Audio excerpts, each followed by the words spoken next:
नमस्कार, मैं हूं दिबांजलि मोइत्रा। भगवान जगन्नाथ की रथ यात्रा को सुप्रीम कोर्ट से अनुमति मिल गई। हालांकि सुप्रीम कोर्ट ने इस रथ यात्रा में कुछ शर्तें भी रखी। एससी ने कहा है कि राज्य और मंदिर न्यास के सहयोग से नागरिक स्वास्थ्य पर समझौता किए बिना रथ यात्रा का आयोजन किया जा सकता है। सुप्रीम कोर्ट ने कहा है कि प्लेग महामारी के दौरान भी रथ यात्रा सीमित नियमों के साथ श्रद्धालुओं के बीच हुई थी। इसका मतलब है कि सीमित लोगों के साथ इस रथ यात्रा को निकाला जाएगा।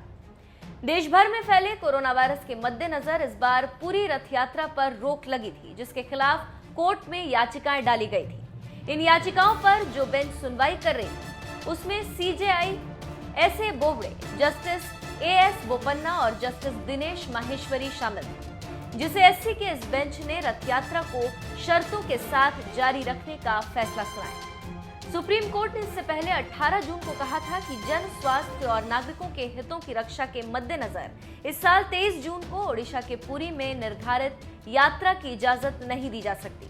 अगर हमने इसकी अनुमति दी तो भगवान जगन्नाथ हमें कभी माफ नहीं करेंगे। सुप्रीम कोर्ट में पुरी की भगवान जगन्नाथ रथ यात्रा मामले की सुनवाई के दौरान सुप्रीम कोर्ट में केंद्र सरकार की ओर से सॉलिसिटर जनरल ने कहा कि रथ यात्रा की इजाजत दी जानी चाहिए और वहां कोरोना के मद्देनजर गाइडलाइंस का पूरा पालन किया जाएगा। सॉलिसिटर जनरल ने कहा कि लोगों की सेफ्टी के साथ कोई समझौता नहीं होगा और हेल्थ का पूरा ख्याल रखा जाएगा। पूरे ओडिशा में नहीं बल्कि पुरी में रथ यात्रा की इजाजत दी जाए। सॉलिसिटर जनरल ने कहा कि हम शंकराचार्य से मशवरा की बात कर रहे हैं, वो सर्वोच्च धार्मिक गुरु। इस सुनवाई के बाद ये तय हो गया कि पहले की तरह जो लाखों लोग वहां जमा होते थे वो जमा नहीं होंगे।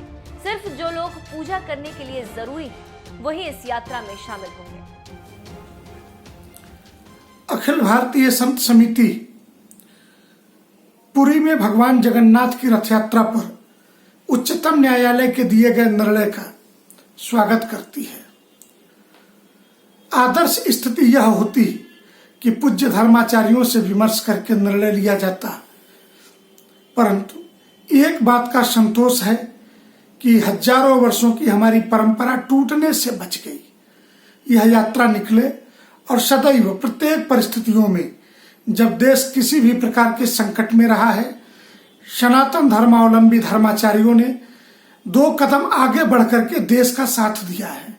तो ऐसी परिस्थिति में सुप्रीम कोर्ट के किसी निर्णय का विरोध करने का हमारा मन भी नहीं है, लेकिन हमारी परंपरा बची रहे, हमारे आदर्श उच्चतम मूल्य बचे रहें, इसकी भी चिंता भारत के सर्वोच्च न्यायालय को होनी चाहिए। ऐसा आज हुआ, इसलिए हम उनको सादर धन्यवाद ज्ञापित करते हैं।